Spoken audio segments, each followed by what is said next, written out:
unaenda kule usiende kama mtalii, ndio maana unapata shida kwamba niende kufanya nini wakati nilishaenda safari ya kwanza ya pili. Hujajua Mungu anachokurudishia. Nimeshaenda mara 21 sasa toka mwaka 2007. Nilienda mara ya kwanza, sikupata kila kitu ambacho Mungu alitaka nione. Nikarudi mara ya pili mwaka huo, ghafla kitu kikaachiliwa ndani. Haiwezekani ukutane na tawi au ukutane na mambo ambayo Mungu anataka kufundisha juu ya Israeli na Mungu asikupe sensitivity akakupa ndani yako juu ya kutambua majira.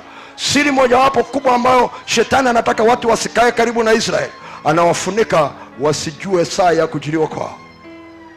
Kambali na Israeli, ufahamu wako wa ndani juu ya majira na nyakati utakuwa tabu sana.